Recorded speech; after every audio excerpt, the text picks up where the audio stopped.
Hello everybody, I am Dee and this is Dee English Coach. Today I bring you a book, The Blue Umbrella by Ruskin Bond, because this section is about reading and it's called Read with Dee. I will be reading one chapter or one section in one video, so we'll be able to finish this book in 4 or 5 videos. So let's get started. Lovely picture here. The first chapter. Neelu, Neelu, cried Binya. Yeah, Binya, however you want to pronounce her name. So this girl is Binya. She scrambled barefoot over the rocks, ran over the short summer grass, up and over the brow of the hill, all the time calling Neelu, Neelu. Binya क्या चिल्ला रही है? नीलू नीलू करके चिल्ला रही है. She scrambled मतलब होता है जल्दी जल्दी चढ़ना, लेकिन हाफते हुए या परेशानी से चढ़ना. Barefoot, नंगे पाँव. Brow of the hill is the top of the hill. मतलब जैसे आईब्रोज होती है, आईज के ऊपर का जो है वो ब्राउ है, वैसे ही हिल के ऊपर का जो टॉप है उसको ब्राउ कहते हैं. तो वो नंगे पैर जल्दी जल्दी चल रही है. कहाँ पे? रॉक्स पे, छोटी छोटी घास पे चल रही है. और क्या चिल्ला रही है ये सब करते हुए? नीलू नीलू. नीलू मतलब blue. Was the name of the blue grey cow. The other cow, which was white, was called Gori, meaning fair one. They were fond of wandering off on their own down to the stream or into the pine forest, and sometimes क्या करती थी वो गायें? जो white वाली थी उसका नाम था गोरी और जो ब्लू वाली थी उसका नाम था नीलू. They were fond of wandering off on their own, मतलब वो अपने ही मतलब भटक जाने पे, wandering off मतलब चले जाना, घूमते हुए अपने आप में ही जाती रहती थी. कहाँ? डाउन टू स्ट्रीम, नदिया के किनारे या फिर झील के जो नहर है उसके किनारे. Into the pine forest. Pine forest क्या होता है? पाइन फॉरेस्ट में चले जाती थी, मतलब चीड़ और देवदार के जो पेड़ होते हैं जो बहुत लंबे होते हैं उनके फॉरेस्ट को पाइन फॉरेस्ट कहा जाता है. And sometimes they came back by themselves, अपने आप ही वापस आ जाती थी. And sometimes they stayed away, और कई बार वो रहती थी इधर उधर ही. ऑलमोस्ट डेलिबरेटली मतलब जानबूझ के, डेलिबरेटली जानबूझ के, almost deliberately it seem to Binya. Binya को ऐसा लगता था कि ये जानबूझ के ऐसा करती हैं cows. If the cows didn't come home at the right time, Binya would be sent to fetch them. अगर गाय अपने आप नहीं आ रही हैं, दोनों ही या और भी होंगी उसके पास गाय, वो नहीं आ रही है तो फिर बिन्या को भेजा जाता था उनको फैच करने के लिए. फैच मतलब लेकर आना, फैचिंग the ball. Sometimes her brother बिज्जू, उसका भाई कौन है? बिज्जू. कभी कभी वो भी उसके साथ जाता था, went with her. But these days he was busy preparing for his exams and didn't have time to help with the cows. क्योंकि एग्जाम्स के लिए वो प्रिपेयर कर रहा था आजकल, तो उसके पास बिल्कुल टाइम नहीं था हेल्प करने का बिन्या को गायों के मामले में. Binya liked being on her own. Binya को अकेले रहना पसंद था, अपने आप में मस्त एकदम. And sometimes she allowed the cows to lead her into some distant valley. और वो कभी कभी क्या करती थी? गायों को जाने देती थी, लीड करने देती थी. लीड करना मतलब होता है अगुवाई करना, मतलब आगे आगे बढ़ते रहना. तो गाय के पीछे पीछे चलती रहती थी कहीं डिस्टेंट वैली में. डिस्टेंट मतलब बहुत दूर, एंड वैली मतलब होता है घाटी, जो यू और वी शेप्ड का दो पहाड़ों के बीच में होता है. That is this place is called valley. And then they would all be late coming home. और फिर वो लोग देरी हो जाती थी उनको आने में. The cows preferred having बिन्या with them. गायों को क्या लगता था कि बिन्या ही उनके साथ रहे. Preferred मतलब पसंदीदा, गायें यही पसंद करती थी. Because she let them wander. क्योंकि बिन्या क्या करती थी? उनको इधर उधर जाने देती थी. बिज्जू pulled them by their tails if they went too far. लेकिन बिज्जू क्या करता था? अगर गाय बहुत दूर चली जाती थी तो उनकी पूंछ पकड़ कर खींचता था. बिन्या belonged to the mountains. बिन्या कहाँ रहती थी? माउंटेन्स में रहती थी. To this part of the Himalayas known as Garhwal. जो जगह का नाम है वो Garhwal. Dark forests and lonely hill hilltops held no terrors for her. Dark forest, यहाँ dark forest का मतलब काला जंगल नहीं है. Dark forest का मतलब यहाँ है घना जंगल. आपने dark forest केक खाया है ना, उस पे कितनी घनी घनी चॉकलेट होती है. घना जंगल, dark forest. And lonely hill tops मतलब ऐसे ऊंचाई, पहाड़ी की ऊंचाई जगह, ऊंची जगह जो कि लोनली होती थी, मतलब ज्यादातर लोग वहां नहीं जाते थे. Had no terrors for her. Terrors मतलब डर लगना, तो उसे बिल्कुल डर नहीं लगता था. No terrors for her. It was only when she was in the market town, jostled by the crowds in the bazaar, that she felt rather nervous and lost. बल्कि उल्टा था, वो जब मार्केट टाउन में होती थी, जब बहुत ज्यादा भीड़ थी, jostled by the crowd. Please ध्यान दीजिएगा कि pay attention, the T is not supposed to be pronounced in this word. jostled नहीं है ये. jostled मतलब होता है धक्का मुक्की करना, या जब हम भीड़ में होते हैं तो कैसे धक्का मुक्की लगती है, कोहनी लगती है. That is jostled by the crowd in the bazaar. उसको बिल्कुल अच्छा नहीं लगता था. that she felt rather nervous and lost. उसको nervous और lost मतलब भटका हुआ सा फील होता था, जैसे उसको कुछ समझ नहीं आ रही हो. The town 5 miles from the village was also a pleasure resort for tourists from all over India. सो जो टाउन था वो 5 मील दूर था विलेज से, और प्लेजर रिसोर्ट मतलब एक अच्छी सुहावनी जगह थी टूरिस्ट के लिए जो पूरे इंडिया से आते थे. बिन्या वॉज प्रोबेबली 10. बिन्या जो है 10 साल की रही होगी. शी मे हैव बीन 9 और even 11. She couldn't be sure because no one in the village kept birthdays. हो सकता है वो 9 साल की रही हो या 11 साल की रही हो, क्योंकि उस गांव में कोई भी बर्थडे का ध्यान नहीं रखता था. But her mother told her she'd be born during the winter when the snow had come up to the windows. लेकिन उसकी मॉम ने उसे बताया था कि जब ऐसी एक सर्दी थी जिसमें बर्फ इतनी पड़ी थी कि खिड़कियों तक आ गई थी, तब उसका जन्म हुआ था. And that was just over 10 years ago, wasn't it? और जो कि वो ऐसी सिचुएशन 10 साल पहले ही आई थी, है ना? So wasn't it here is Hannah? 2 years later, her father had died. और उनके जन्म के 2 साल बाद उनके पिताजी का देहांत हो गया था. But his passing had made no difference to their way of life. लेकिन उनके गुजर जाने को, passing, गुजर जाना, बिन्या के फादर के गुजर जाना, passing had no difference. कुछ भी ऐसा अलग नहीं हुआ था. उसके बाद उनकी जिंदगी में उनकी लाइफ वैसी ही चल रही थी.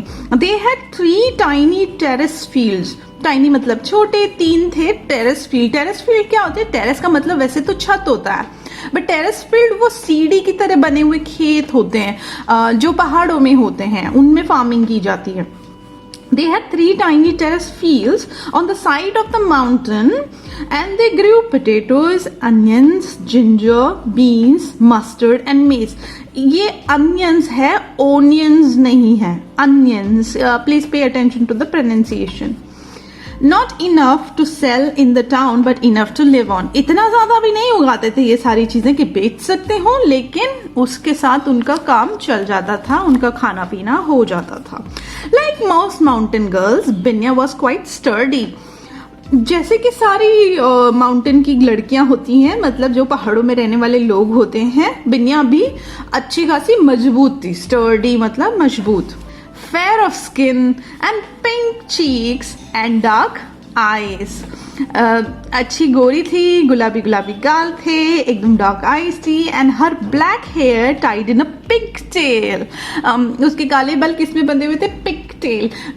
पिग टेल उसको कहते हैं जो गुथी हुई चोटी होती है, पोनी टेल नहीं, पिग टेल जो सुअर की पूंछ जैसी लगती है गुथने के बाद. शी वोर pretty glass bangles on her wrist. वो अपनी कलाइयों पे ग्लास बैंगल्स पहनती थी, बहुत सुंदर सुंदर. A necklace of glass beads. और बीड्स मतलब होता है मोती. किसके बने हुए? ग्लास के बने हुए. नेकलेस किस चीज का बना था? उन ग्लास के मोतियों का बना हुआ पहनती थी. From the necklace hung a leopard's claw. Leopard क्या होता है? तेंदुआ. और क्लॉ मतलब या तो उसका पंजा या पंजे का नाखून जो ऐसे शेप में होता है. तो नाखून, वहां पे ऐसे नाखून अपने उसमें नेकलेस में पहने जाते थे. कुछ होगा, कोई रिचुअल होता होगा, तो वो आगे बता रहा है ऑथर कि it was a lucky charm. मतलब लक के लिए पहना जाता था. एंड बिन्या ऑलवेज वोर इट, वो हमेशा पहने रहती थी. बिज्जू हैड वन टू, बिज्जू के पास भी था. Only his was attached to a string. String मतलब धागा या डोरी. तो बिज्जू का किस में था? डोरी में था. लेकिन बिन्या का किस में था? वो लेपर्ड क्लॉ ग्लास बीड के नेकलेस में था. बिन्या's full name was Binya Devi and Bijju's real name was Vijay, but everyone called them Binya and Bijju. Binya was 2 years younger than her brother. वो अपने भाई से 2 साल छोटी थी. She had stopped calling for नीलू. अब हम वापस उसी सिचुएशन में चले गए. उसने नीलू के लिए बुलाना बंद कर दिया था. She had heard the cowbells tinkling and knew the cows hadn't gone far. तो उसको पता चल गया था कि गायें दूर नहीं गई है. कैसे पता चला था? काउ बेल्स के टिंकलिंग की वजह से. काउ बेल्स मतलब जो गले में पड़ी हुई घंटी होती है गायों के, और टिंकलिंग मतलब टन टन की आवाज जो उन घंटियों से आती है. Singing to herself, she walked over fallen pine needles into the forest glade on the spur of the hill. ये बहुत ही इंटरेस्टिंग सेंटेंस है. वो अपने आप से गाते हुए she walked over fallen pine needles, जो गिरी हुई पाइन निडल्स थी. अब पाइन निडल्स क्या है? फॉरेस्ट में क्या पाया जाएगा? पाइन फॉरेस्ट में पाइन निडल्स मिलेगी. पाइन जो है वो पाइन फॉरेस्ट में जो पाइन ट्रीज है उसका फ्रूट है. और वो क्या है? फ्रूट कुछ नहीं है, उसमें तीखी तीखी नुकीली चीजें निकली होती है जो चुभ जाती हैं पैरों में, इसीलिए उसको नीडल्स कहा गया है. Pine needles into the forest glade. A forest glade वो जगह होती है जो पेड़ों के बीच में खाली जगह होती है जहां बैठा जा सकता है या खड़ा हुआ जा सकता है. On the spur of the hills. Spur of the hill मतलब होता है पहाड़ों का एक निकला हुआ हिस्सा जो चट्टान टाइप का होता है, थोड़ा सा फ्लैट होता है. एक ही सेंटेंस में डू यू सी कितनी सारी चीजें सीखने को मिलती है. शी हर्ड वॉइसेस, उसको कुछ आवाजें सुनाई दी. लाफ्टर, हंसी की भी. The clatter of plates and cups, जो प्लेट्स और कप्स की कटर कटर आवाज थी जो एक दूसरे के टकराने पे आती है. And stepping through the trees, अब वो आजू बाजू से निकल रही जंगल में पेड़ों के आसपास से. She came upon a party of picnickers. तो उसे क्या दिखाई दिया? एक पार्टी यानी कि कुछ लोग ऑफ पिकनिकर्स. कौन से? जो पिकनिक कर रहे थे. They were holiday makers from the plains. मतलब जो मैदानी इलाके हैं वहां से आए हुए लोग थे और वो हॉलीडे मेकर्स थे. हॉलीडे मेकर्स मतलब क्या होता है? वो लोग जो छुट्टी पर हैं, जो छुट्टी मना रहे हैं. The women were dressed in bright sarees. जो औरतें थी उसमें, उसी पार्टी की जो कुछ लोग हैं उसमें कुछ आदमी हैं कुछ औरतें हैं. औरतें थी वो ब्राइट साड़ीज में ड्रेस्ड थी. The men wore light summer shirts and the children had pretty new clothes. Binya, standing in the shadows between the trees, जो पेड़ों की छांव है या उसकी छाया है उसके बीच में खड़ी हुई, went unnoticed, किसी को दिखाई नहीं दे रही थी, जो नोटिस में नहीं आ रही थी. unnoticed मतलब जो छुपा हुआ. If you want to know more about the prefixes un, il, ir, im, you can check out my video which that I made on prefixes. I'll give the link in the description below. She went unnoticed. For some time she watched the picnickers. कुछ देर तो वो पिकनिकर्स को देखती रही. Admiring their clothes. Admiring मतलब निहारना, उनके कपड़ों को निहार रही थी. Listening to their unfamiliar accents. Unfamiliar मतलब अनजान और accents मतलब बोलने का तरीका, उच्चारण. उसको unfamiliar लग रहा था क्योंकि वो लोग वहां से नहीं थे ना, तो उसे डिफरेंट लग रहा था उनकी आवाजें, उनके बोलने का तरीका. Listening to their unfamiliar accents and gazing rather hungrily at the sight of their food. मतलब खाने की जो चीजें पड़ी है उनके पास जो खाने का सामान पड़ा है उसको वो बिन्या हंग्रीली देख रही है, उसे भूख लगाई है. And then her gaze मतलब vision जो उसकी नजर है, came to rest on a bright blue umbrella. फिर उसकी नजर किस पे रुक गई? ब्राइट, चमकती हुई ब्लू अम्ब्रेला, एक नीले कलर की छतरी। अ फ्रिली थिंग फॉर विमेन, वो ऐसी चीज थी जो कि विमेन के लिए बनाई गई थी। वो फ्रिली थी, फ्रिली मतलब फ्रिल्स होना, झालर लगी होना किसी चीज के लिए, सिर्फ औरतों के लिए बनाई गई थी। विच ले open on the grass beside its owner, मतलब जो अम्ब्रेला जिस लेडी की थी, उसी लेडी के पास वो अम्ब्रेला घास पे रखी हुई थी। Now I will show you the picture कि बिन्या कहाँ है और उसकी नजर किस पे पड़ी है? ब्लू अम्ब्रेला पे। Now Binya had seen umbrellas before, अब बिन्या ने पहले भी छतरियां देखी है। And her mother had a big black umbrella, उसकी माँ के पास भी एक बहुत बड़ी अम्ब्रेला थी। Which nobody used any more because the field rats had eaten holes in it, जो कि अब कोई काम में नहीं लेता, क्योंकि जो चूहे हैं, फील्ड रैट्स मतलब बड़े बड़े वाले जो चूहे हैं जो मैदानों से आते हैं, had eaten holes in it, जिन्होंने छेद कर दिए हैं उस अम्ब्रेला में।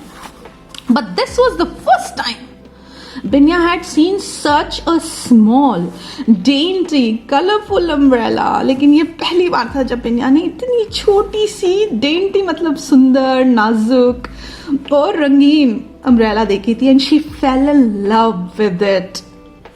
The umbrella was like a flower, a great blue flower that had sprung up on the dry brown hillside. Sprung up मतलब होता है उगाना या उछल कर आ जाना। तो वो अम्ब्रेला कैसी लग रही थी? जैसे कोई ब्लू कलर का फूल हो जो ड्राई ब्राउन हिल साइड, मतलब बैकग्राउंड कैसा है? ब्राउन है, चट्टानी है, हिल साइड है, ड्राई है, बहुत ज्यादा वेट और ग्रीन नहीं है, उसके ऊपर एक ब्लू कलर का फूल कैसा लगता है? इमेजिन करके देखो कि कितना बढ़िया लग रहा होगा उसे। She moved forward a few paces so that she could see the umbrella better. वो थोड़ी सी आगे बढ़ी, कुछ और स्टेप लिए उसने देखने के लिए कि अच्छी तरह से दिख जाए वो छतरी। As she came out of the shadows into the sunlight, the picnicker saw her. पर जैसे ही वो बाहर आई छाया में से सूरज की रोशनी में, तो पिकनिकर्स ने उसे देख लिया। Hello, look who's here! exclaimed the older of the two women. दो औरतों में से जो बड़ी थी वो एकदम से बोली, उत्साहित होके बोलने को एक्सक्लेम्ड कहते हैं। She exclaimed, "Hello, look who's here! A little village girl." "Isn't she pretty?" remarked the other. दूसरी वाली ने बोला, "Oh my God, ये कितनी सुंदर है ना?" But how torn and dirty her clothes are. But उसके कपड़े कितने गंदे और फटे हुए हैं। It did not seem to bother them that Binya could hear and understand everything they said about her. लेकिन ये उनको बिल्कुल भी चिंता नहीं हुई, बिल्कुल भी वो बॉदर्ड नहीं हुए कि बिन्या वहीं खड़ी थी और उनकी सारी बातें सुन सकती थी और समझ सकती थी कि उसके बारे में क्या बोला जा रहा है। They are very poor in the hills, said one of the men. एक आदमी उनमें से बोला कि यहाँ पे जो लोग हैं वो काफी गरीब हैं। Then let's give her something to eat. And the older woman beckoned to Binya to come closer. तो ओल्डर वेमेन ने क्या बोला कि चलो अच्छा, तो फिर हमें उसको खाने के लिए कुछ देना चाहिए। द ओल्डर वुमन बेकंड, अब बेकंड का क्या मतलब होता है? इशारे से बुलाना टाइप, जैसे हम सिर से थोड़ा सा इशारा करके कहते हैं ना इधर आओ, वैसे। Hesitantly, nervously, Binya approached the group. Hesitantly मतलब हिचकिचाते हुए, नर्वस होते हुए बिन्या ने ग्रुप की तरफ बढ़ना शुरू किया, पहुंचना शुरू किया। Approached is पहुंचना। Now, normally she would have turned and fled. Generally क्या होता है, हमेशा नॉर्मली मतलब सामान्य तौर पे, आम तौर पे क्या होता था, ऐसी जगहों से वो भाग जाती थी, पलटती थी और भाग जाती थी। But the attraction was the pretty blue umbrella. लेकिन अट्रैक्शन क्या था? ब्लू अम्ब्रेला का अट्रैक्शन था, इसलिए वो गई नहीं। It had cast a spell over her. ऐसा लग रहा था जैसे ब्लू अम्ब्रेला ने उस पर जादू कर दिया है। Drawing her forward almost against her will, जैसे उसे कोई खींच रहा है, वो अम्ब्रेला उसे खींच रही है उसके मन नहीं होने के बावजूद भी। What's that on her neck? asked the younger woman. जो वो लेडी थी जो यंग थी, उसने पूछा इसके गले में क्या है? a necklace of sorts. It's a pendant. See, there's a claw hanging from it. It's a tiger claw, said the man beside her. जो उसके पास बैठा आदमी था उसने कहा ये नेकलेस जैसा कुछ लग रहा है, नेकलेस ऑफ सॉर्ट्स जैसा कुछ होना, सॉर्ट्स. It's a pendant. फिर उसने बोला एंड बोला कि इसमें से देखो क्लॉ भी लटक रहा है उसका, हैंगिंग क्लॉ, वो जो था ना लेपर्ड्स क्लॉ उसकी, ग्लास बीड नेकलेस का. It's a tiger's claw. अब वहां पे लेपर्ड बोल रहा है ऑथर, लेकिन यहाँ पे इस आदमी को पता नहीं, लेकिन इसके आदमी ने बोला कि मे बी ये टाइगर्स क्लॉ है. He had never seen a tiger's claw. A lucky charm. These people wear them to keep evil spirits. Keep away evil spirits. तो वो आदमी कह रहा है कि ये लकी चार्म होता है और यहाँ के लोग पहनते हैं ताकि बुरी आत्माओं को या बुरी नजर को अपने आप से दूर रख सकें. He looked to बिन्या for confirmation, but बिन्या said nothing. उसको लगा, उसने बिन्या की तरफ देखा, सोचा बिन्या शायद गर्दन हिलाएगी या हाँ में बोलेगी कि ये सही है, बट बिन्या ने कुछ नहीं किया. Oh, I want one too, said the woman who was obviously his wife. तो उस आदमी की वाइफ ऐसा लग रहा था जैसे डिमांड कर रही है, ऐसा लग रहा था उसकी पत्नी है.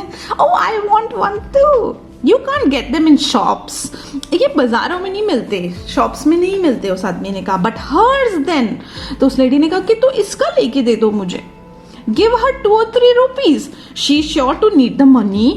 तो वो कहती है इसको 2-4 रुपए दे दो और ये इसका ले लो नेकलेस, जरूर उसको पैसे की जरूरत होगी. The man, looking slightly embarrassed but anxious to please his young wife, produced a 2 rupee note and offered it to Binya. अब वो आदमी है, उसको थोड़ा सा शर्मिंदगी भी महसूस हुई, लेकिन उसने टेंशन यानी कि एंशियस मतलब बेचैन सा हो रहा था. बट बेचैनी किस चीज़ से हो रही थी, उसको अपनी यंग जो वाइफ है उसको मन रखना था, वांटेड टू प्लीज हर. सो उसने क्या किया, 2-3 रुपए का नोट बिन्या को ऑफर किया, indicating that he wanted the pendant in exchange. तो उसके पेंडेंट की तरफ इशारा करते हुए बोला कुछ नहीं, लेकिन ऐसा इंडिकेट किया उसने, जैसे इशारा करते हुए दर्शाते हुए कहते हैं हम इंडिकेट करते हैं कि नेकलेस चाहिए 2-3 रुपए के against. Binya put her hand to the necklace. Binya ने अपना हाथ नेकलेस पे रखा, हाफ अफ्रेड, थोड़ी डरी हुई थी, that the excited woman would snatch it away from her. अब क्यों डरी हुई थी, उसे लग रहा था कि ये जो औरत है जो बहुत ज़्यादा एक्साइटेड हो रही है, ये मुझसे ये छीन न ले. स्नैच मतलब छीनना. solemnly, अब look at this word solemnly मतलब होता है मतलब डिग्निटी के साथ टाइप या सच्चाई के साथ, लेकिन इसको प्रोनाउंस ऐसे करना है कि इसमें जो एन है वो नहीं बोलना है. solemnly she shook her head मतलब बहुत ही डिटर्मिनेशन से, डिग्निटी से, गरिमा के साथ उसने अपनी गर्दन हिला दी. किसने, बिन्या ने, नहीं देने के लिए वो necklace. The man then showed her a 5 rupee note, but again Binya shook her head. How silly she is, exclaimed the young woman. Young lady ने कहा, कितनी बेवकूफ है ये. It may not be hers to sell, said the man. But ये हो सकता है कि ये उसका नहीं है नेकलेस, वो बेच नहीं सकती है. But I will try again. I'll is the short way of writing I will. How much do you want? What can we give you? He said कि भी कितना चाहिए तुम्हें, हम तुम्हें क्या दे सकते हैं. And he waved his hand towards the picnic things scattered about on the grass. Scattered मतलब होता है बिखरा हुआ. Scattered about the grass मतलब घास पे काफी चीजें रखी हुई थी, बिखरी हुई सी थी पिकनिक की चीजें. तो उसने अपना हाथ हिला के बोला कि भी देखो क्या चाहिए तुम्हें इनमें से, सब में से बताओ. Without any hesitation, Binya pointed to the umbrella. Look at the picture. She's pointing towards the umbrella. Without any hesitation. मतलब उसे कुछ भी हिचकिचाहट नहीं हुई बोलने में मतलब पॉइंट करने में कि ये अम्ब्रेला चाहिए मुझे. My umbrella! exclaimed the young woman. She wants my umbrella. What cheek! उसे मेरी अम्ब्रेला चाहिए. What cheek? Now what cheek is kind of an English slang. इसका मतलब थोड़ा सा रूड व्यवहार करना होता है. Like the behaving of what cheek is kind of insulting someone. Well, you want her pendant, don't you? तुम्हें उसका पेंडेंट चाहिए ना. That's different. वो अलग बात है. Is it? अच्छा. The man and his wife beginning to quarrel with each other, quarrel मतलब झगड़ा करना, वो तू मैं टाइप का होता है ना, वैसा शुरू हो गया. I'll ask her to go away, said the older woman. We are making such fools of ourselves. मैं उसको जाने को बोलती हूँ. उस औरत, बड़ी जो औरत थी थोड़ी सी एज में, उसने बोला क्योंकि हम बेवकूफ लग रहे हैं. We are making fools of ourselves. But I want the pendant, cried the other petulantly. Now petulantly मतलब बचकानी हरकतें जैसे होती है ना, बच्चों जैसे करना. cried the other, उसको पेंडेंट चाहिए. And then on an impulse मतलब आवेग में, अचानक से she picked up the umbrella and held it to बिन्या.